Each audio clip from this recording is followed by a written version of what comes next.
Welcome back to Gierok Farms. Today we got a corn planting video for you guys. It's currently the second week of May. Dad's already got a lot of the corn planted. How much would you say you got left to do? Got 16 acres of no-till. I see I got a leak in the hose here. I thought it was maybe coming from up here, but now I see it leaking there. Looks like he's having some hydraulic issues, so we might have to pull a hose here and throw a splice in it in town, but thankfully the hardware store is still open today. We're gonna need to get at that. Now the hydraulic leak that we do have is coming from the hoses that we use that raise and lower the machine. So he has me coming back here putting the hydraulic stops in, the cylinder stops in, so the machine doesn't lower while we're working on it. It's just more of a safety thing.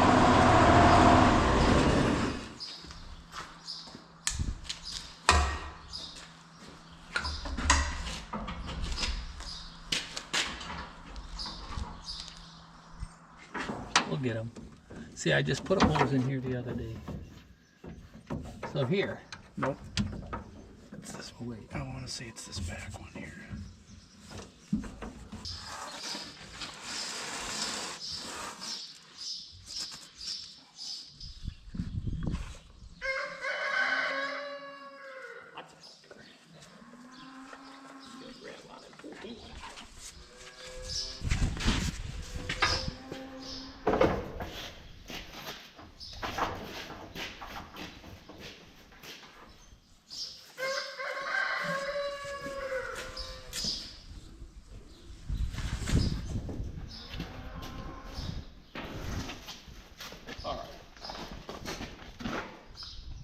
Our original plan was just to go to town and throw a splice in it at our local hardware store, but we're getting to the point where it's looking the hose is cracked up enough and worn out enough where we might just get a whole new hose. It's just age. That's what it is. This planter was built in the 80s.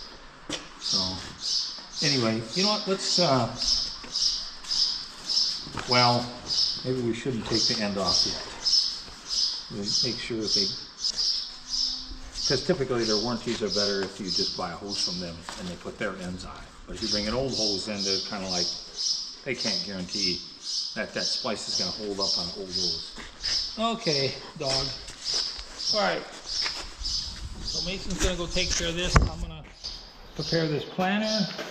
It don't have to be longer. Just tell them that there was plenty extra so they can make it exactly what that is, or even an inch or two shorter. It's interesting because 2 days ago, the same thing. I started up, back it out, and I got a puddle of oil, and there was a hose in the back that was leaking earlier, and I couldn't figure out where it's leaking from because it would squirt it to a different area. And then anyway, so then when I moved the planter, it was just a short piece. It was an easy, quick fix, just like this in a way. And then I see what's going on here. Our other one don't look that great neither, so we're probably going to want to do something with that one before you know it too. I guess, let's face it, this planter is awfully old to be replacing everything on it that's still working. So this is the fertilizer I use, a 25-5. I usually like to use this down in the heavy bottoms. Corn on corn, usually it's a lot of manure. 20 is your nitrogen, and 2 5s are phosphorus and potash. And then there's all these, the traces they call that. So you got some calcium, magnesium, sulfur, boron, copper, manganese, and zinc. And there's small percents of all that in there. Then here, this one's a little different. This is a 9-10-15, so you got more phosphate and potash would be the 10-15. So this one here I would use in my hills more, where it's not always corn, especially second year corn up there, even though they get manured. That's the 2 starters I have. It comes in these totes. I like these. My dad used to get it in bags. I got a brother that still does it in bags yet, and it seems so tedious. So there's a full ton in here. The planter will hold 1,000 pounds, so you can put 500 pounds in each box. So when I plant, I make sure that they're completely empty or almost empty before I come and fill up again, so I can put at least half of that in. We shovel in, and then the rest I can get it up with the pallet fork and open up the bottom, and it flows right in. We don't do that much that it pays to get an auger and a gravity and the other way of handling things. So I think in total I had 6 tons of starter fertilizers typically in a no-till sod, it's not even necessary. I had neighbors that have been doing this forever, and if there was a fair amount of alfalfa in there before you terminated your hay, that would be sufficient. And actually, I have yet to see the sod do poor with especially first year corn after it's been in sod for 7-8 years. Starter is just starter. It's not necessarily everything that the plant needs throughout the whole cycle of growing. I gotta make some settings here. So here is my depth with this dial. So I'm gonna move that to 10. And it's gonna put the seed deeper for the no-till. Now this isn't exactly this doesn't have no-till coulters. I think the thing is get the seed in deep enough so it can get enough moisture and it's not exposed to the air, you know, like so that it's down there deep enough so that and we've been doing it like this for a long time. It seems to work. I had a neighbor that planted a lot of corn with one of these back when I started with this one, and this was what they did all the time, and they've gotten excellent crops. But again, the person might have to make some adjustments here after I get going, just to make sure it's putting the seed deep enough and it's closing up the trench. Because like I said, this isn't exactly a planter setup for no-till. It may depend on the type of soil a person has. Like in lighter soils, you may be able to cheat with the planter like this more.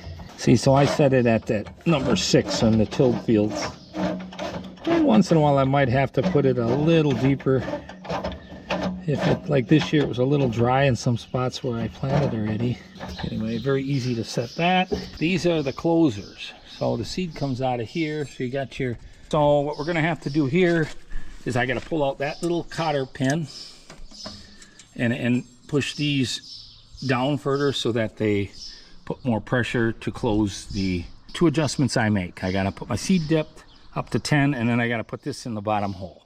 So that's how on all 4 of them. So that's how I switch it from regular to no-till for me anyway. So I'll get back to you guys when I get that wrapped up. So I just got back from town with the new hose.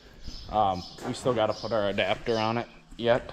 They didn't give us a new one of the quick connects, but so this is still good to where we can reuse it. We have to take that off and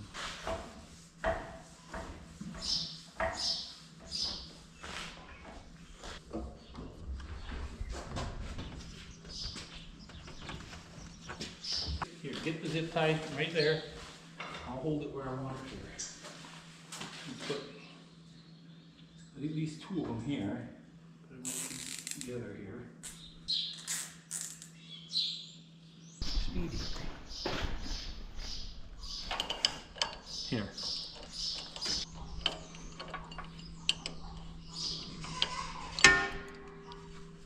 Just got the tractor filled up and Dad's heading down the road to the field.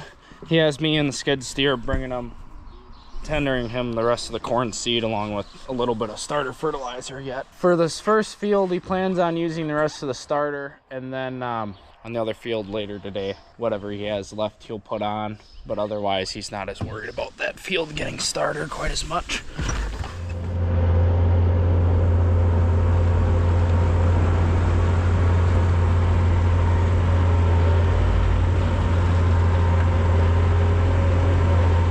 Just got to the field. So when I was talking to Dad, he was telling me that he plans on planting this field at 31,000 for seed population. He said on the planner he's got to set it to 29.5 to get it to put out 31,000 to the acre. He's got it dialed in for 31,000 that for what he knows, but he's just starting to do the first pass of this no-till, which used to be an alfalfa grass field. The last time we had corn on this field was probably 4 years ago, I'd say roughly. And that was some pretty outstanding corn. Can't remember what we had for yields that year on this field, but it was definitely stood out compared to a lot of the other fields along with all our neighbors' corn.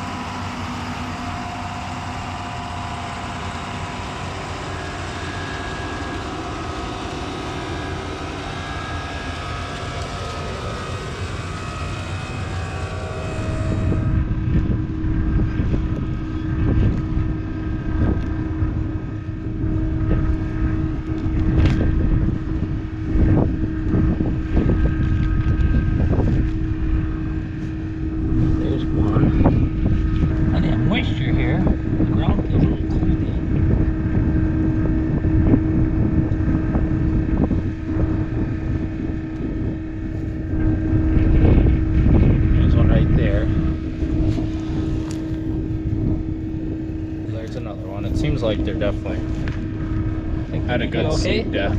Yeah. That's how that is. Usually inch and a half. 1.5 to 2 inches. It's all just mostly preference. Well, it has more to do with if it's drier, you usually want to go a little deeper. Yeah. There's really not much rain in the forecast, so that they can catch moisture. Now here there's plenty of moisture.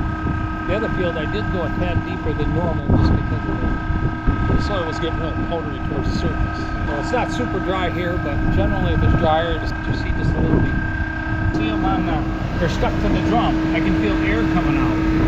And then when they hit these rubber rollers, there's tubes inside there that they'll fall in.